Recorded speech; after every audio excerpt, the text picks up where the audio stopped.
Hey everyone, welcome back to my channel. Myself Shanvi. And मैं अभी कोई दूसरी वीडियो रिकॉर्ड करने वाली थी, बट वो जो कि मेरे से रिकॉर्ड नहीं हुई अभी। बहुत सारे एरर्स हो रहे थे, इसलिए आई थॉट क्यों ना मैं अपनी जेई जर्नी आपके साथ शेयर करूँ। सो मेरी जेई जर्नी स्टार्ट होती है 11th से। 11th में पहले तो मैं किसी ऑफलाइन कोचिंग ज्वाइन करने वाली थी। ऑलमोस्ट मैंने सारी कोचिंग मतलब देख ली थी, फाइनलाइज भी कर ली, सिर्फ एडमिशन बचा था, एडमिशन फ़ी पे करनी थी। बट घर वालों को लगा कि मैं छोटी हूँ उस चीज़ से, मतलब बाहर जाने के लिए, तो उन्होंने बोला कि तुम घर से प्रिपरेशन कर लो। पर मेरा ऑनेस्टली घर से मन नहीं था, मेरे को लगता था घर से नहीं होगा, इतना टफ है, लोग वहाँ ऑफलाइन जा रहे हैं। बट और कुछ मेरे पास ऑप्शन भी नहीं थी, क्योंकि 11th-12th मेरे को सिर्फ स्कूलिंग से नहीं करनी थी, क्योंकि फिर वो मेरे को ऐसा लगता है कि वेस्ट ही गया 11th-12th, क्योंकि सब लोग तैयारी करें। तो आई थॉट क्यों ना मैं ऑनलाइन लेके अपने तैयारी करने का सोचूँ।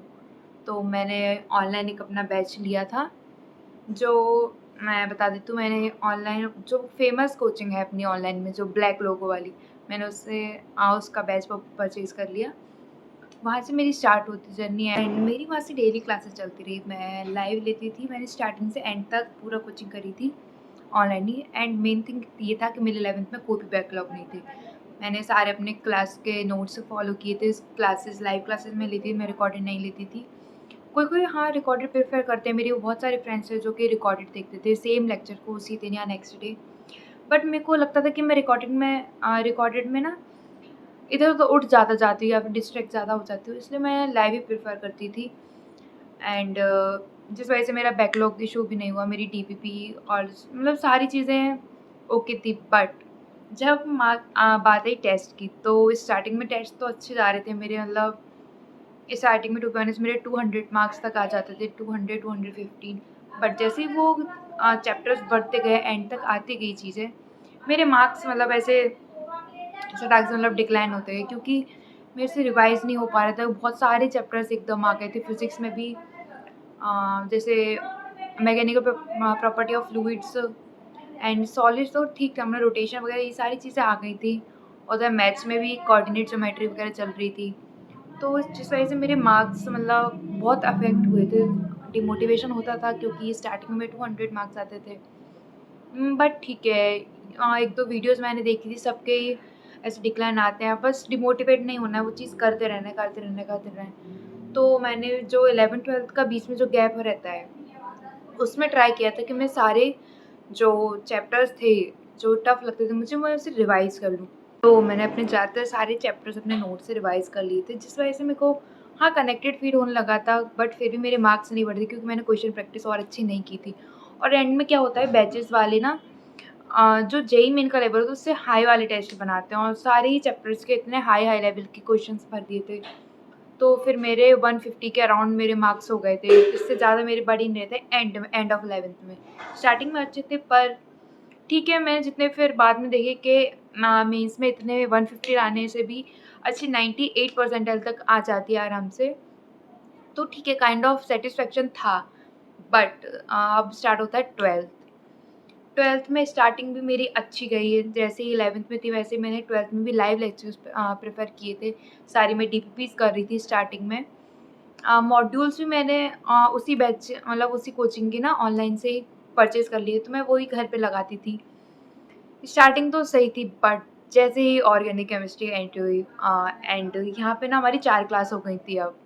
नहीं, आई थिंक 3 हो गई थी, वैसे 2 चलती थी, अब 3 क्लास हो गई थी। बट यहाँ पे ऑर्गेनिक केमिस्ट्री स्टार्ट हो गई थी, एंड मैथ्स में calculus, and it was very hectic. मतलब मेरे को ऑर्गेनिक केमिस्ट्री समझ ही नहीं आ रही थी। मेरे जो ऑनलाइन के जो टीचर थे, मतलब वो इतना आगे लेके जा रहे थे, ऐसे कर रहे थे कि जैसे पहले तो उन्होंने एक तो ये बेकार था कि उन्होंने पहले 11th में मना कर दिया कि तुम हाइड्रोकार्बन मत पढ़ो, मैं 12th में दोबारा पढ़ाऊँगा।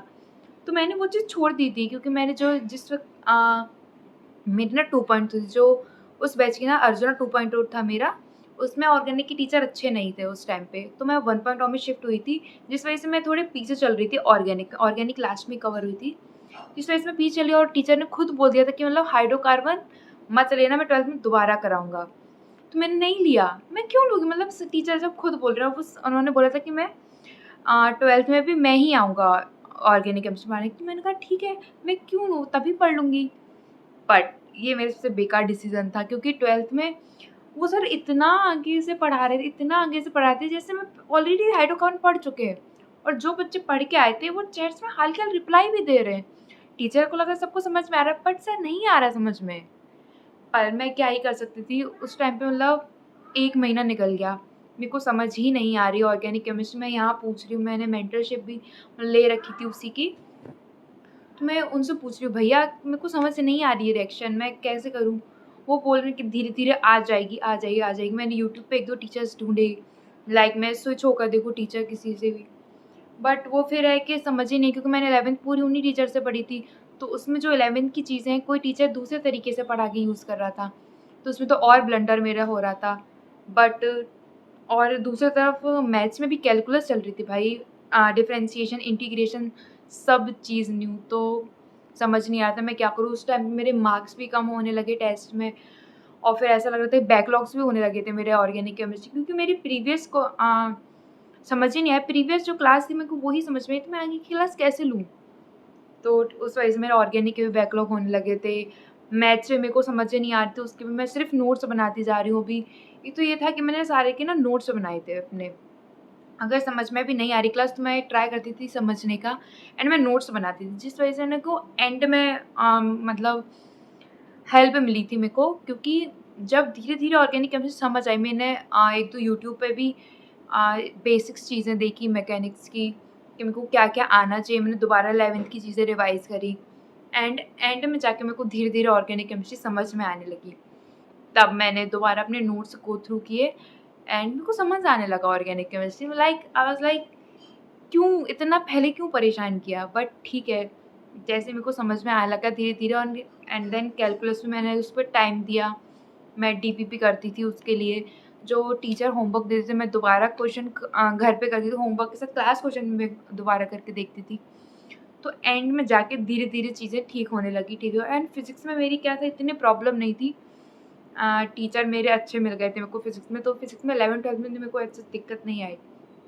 बट फिर भी लैक ऑफ रिवीजन बोल लो या लैक ऑफ प्रैक्टिस बोलो, मेरी मेंस में बन गई। मतलब ठीक गया था उस टाइम पे, मेरे 12th के साथ मेंस था, तो हो गया मेरा 97 परसेंटाइल, 97.3 परसेंटाइल थी मेरी 12th के साथ। बट अब आ गया था बोर्ड्स, अब बोर्ड्स भी देने थे 12th के साथ, तो एंड मैं डमी थी पूरे 11th-12th में, तो मैंने मतलब 12th का बोर्ड्स का तो बिल्कुल पढ़ा ही नहीं है। अब मैं पूरा जेईई से पूरा बोर्ड्स ओरिएंटेड हो गई थी। लाइक मैं अपने, जो मेरा बोर्ड था, मेरे मेरे स्टेट बोर्ड था, तो मैं अपने स्टेट बोर्ड की चीज़ें पढ़ रही थी, मैं प्रीवियस ईयर क्वेश्चंस देख रही थी, हिंदी, इंग्लिश ये भी पढ़नी थी, क्योंकि ये भी एक्स्ट्रा सब्जेक्ट्स हैं और अभी तक पढ़ा नहीं है, तो मैं ये पढ़ने लगी। तो जिस वजह से मैं मेरा पूरा बोर्ड ओरिएंटेड होने के चक्कर में मेरा अप्रैल वाला में जेईई मेंस अफेक्ट हुआ बहुत। उसमें मेरे सिर्फ कट ऑफ के पास जितनी जनरल की कट ऑफ रहती है ना, उसी की आई थिंक 93 या 94 परसेंटाइल थी। पर ठीक है, जनवरी में मेरी आ रखी थी, तो इतना कुछ इशू नहीं था। एंड बोर्ड्स के चक्कर में मेरी एडवांस भी अफेक्टेड हुई, जिस वजह से मेरे को ड्रॉप लेनी पड़ी, क्योंकि एडवांस में आईआईटी मिल नहीं रही थी मुझे। तो लगता ही है एक बार कि 11th-12th ही तो किया है अभी, क्यों ना एक अभी एक एक साल और दे के देख ले, शायद आईआईटी मिल जाए। एंड आईआईटी के लिए मैंने ड्रॉप तो ले लिया, बट ये मेरी लाइफ का मतलब 11th-12th से भी ज़्यादा हेक्टिक किया था ये वाला, क्योंकि मैं एंड तक इतना सैचुरेट हो चुकी थी, मतलब 12th तक, कि मेरे को लगता था कि मैं अब 12th के बाद तो ड्रॉप ईयर मतलब लूँगी ही नहीं, मैं किसी कॉलेज में ही चली जाऊँगी। बट क्या कर सकते, मैंने फिर भी ड्रॉप लिया आईआईटी के लिए। तो फर्स्ट फ्यू मतलब मंथ्स तो ऐसे गए कि मैंने क्यों ले लिया ड्रॉप, अच्छी खासी एनआईटी तो मिल रही थी, मैं वहाँ चली जाती, क्योंकि सैचुरेशन मेरे को बहुत हो गया। तो मैं 11th-12th में मैं बिल्कुल घर पे, मतलब जैसे लॉकडाउन में हम घर पे रहते थे ना, बिल्कुल मैं वैसे ही रहती। फ्रेंड्स से भी मैं सारी में कट ऑफ हो गई थी, और मेरी 1-2 फ्रेंड्स थी, वो भी कॉम्पिटिशन एग्ज़ाम की तैयारी कर रही थी, वो भी ऑनलाइन थी। वो सारे मतलब घर बिल्कुल पैक्ड थे हम, लॉकडाउन जैसे। तो मतलब मैं बहुत ज़्यादा सैचुरेट हो चुकी थी 11th-12th में ही। बट फिर भी मैंने ड्रॉप लिया, तो स्टार्टिंग के 1-2 महीने तो ऐसे ही गए। मैंने ऑनलाइन, उसमें भी ऑनलाइन बैच लिया, बट मैं उसकी ऑनलाइन क्लासेस ही नहीं ले रही हूँ, क्योंकि एक तो पहले से ही चीज़ें आती हैं, क्योंकि स्टार्टिंग में तो बेसिक मैथ्स, वेक्टर और मोल चल रहा होता है, उसमें तो चीज़ें आती हैं। तो मेरा क्या है ना, बिल्कुल फ्लो ही मतलब टूट ही गया है लाइव लेक्चर्स का। ऊपर से मेरे 3-3 लेक्चर्स होते थे, 2-2 3-3 घंटे के। तो मतलब लाइव मेरे से हुआ ही नहीं।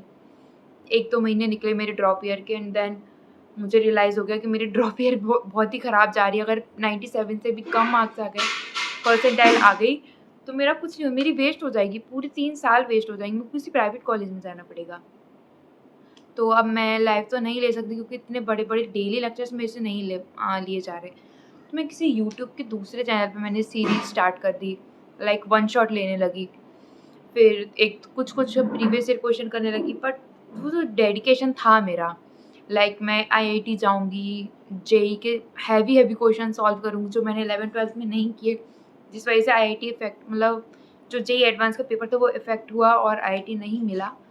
बट क्या कर सकते हैं क्योंकि मेरे से इतना सैचुरेट हो गई थी कि मेरे से क्वेश्चन मतलब ये था कि मेरे से ज़्यादा इतना नहीं पढ़ा जा रहा। लाइक आज अगर मैंने किसी एक चैप्टर का मैंने वन शॉट कंप्लीट किया है, तो मैं अगले दिन उसके सिर्फ क्वेश्चन ही कर पा रही हूँ। लाइक वो भी 2-3 घंटे प्रीवियस ईयर क्वेश्चन, मैं एडवांस के क्वेश्चन सॉल्व ही नहीं कर पा रही हूँ क्योंकि इतना सैचुरेट हो गई उस वन शॉट में ही कि मेरे को अगले दिन मैं वन शॉट ले ही नहीं पा रही हूँ। लाइक ठीक है, ऐसे चलता रहा, मेरे ज़्यादा प्रोडक्टिव तो नहीं गया to be honest drop year, but ठीक है, पहले से चीज़ें आती थी, थोड़ा-थोड़ा कवर होता गया।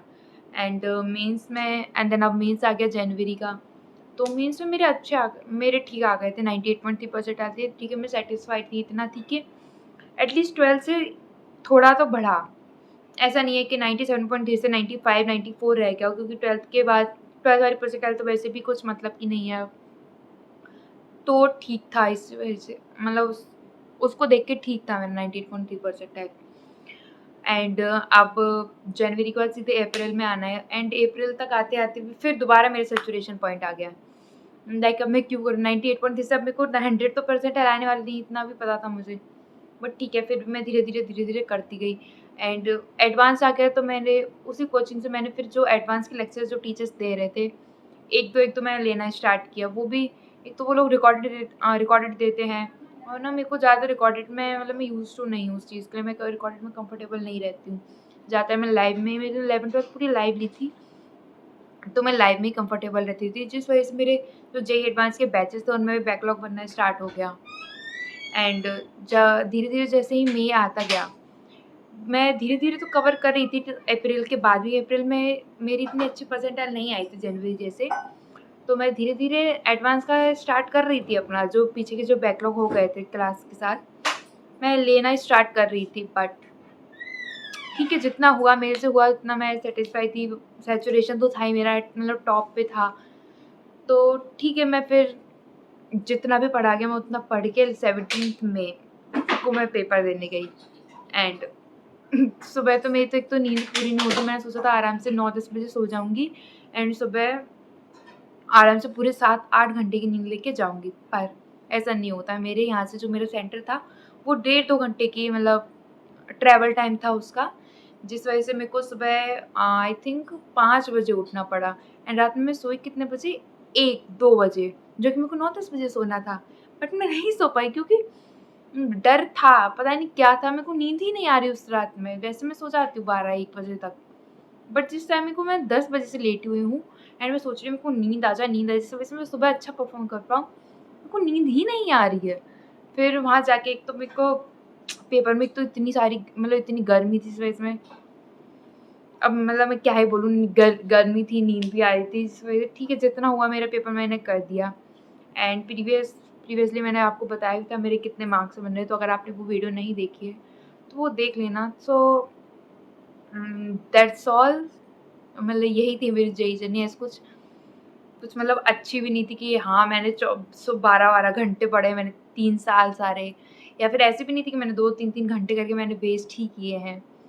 तो मेरा इतना ही था, अगर आप रिलेट कर पाए हो तो ठीक है, वरना क्या पता आप मेरे से ज़्यादा पढ़ रहे हो, 12-12 घंटे पढ़ रहे हो या आप ड्रॉप ईयर में, तो हाँ, आप मेरे से अच्छा ही कर लोगे। बट मेरी जेईई जर्नी तो अभी ख़त्म हो चुकी है एंड जो भी करेंटली जेईई एस्पिरेंट्स हैं उन सबको मैं ऑल द बेस्ट बोलूँगी और बोलूँगी कि बी काम। अगर आपके मार्क्स कम आ रहे हैं या फिर कोई भी दिक्कत है, कोई सब्जेक्ट समझ नहीं आया, कोई चैप्टर पर्टिकुलर समझ में नहीं आया, तो उस चीज़ पे टाइम दो, क्योंकि ओवरथिंकिंग करने से तो वैसे भी समझ में नहीं आएगा। तो उस पे टाइम दो एंड मार्क्स भी ग्रेजुअली इंक्रीज़ करेंगे और वो करते हैं।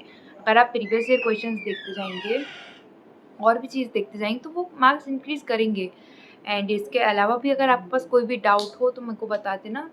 मैं कमेंट्स में ज़्यादातर मैं सबका रिप्लाई देने का ट्राई करती हूँ। And yeah that's it for today and bye bye, thank you.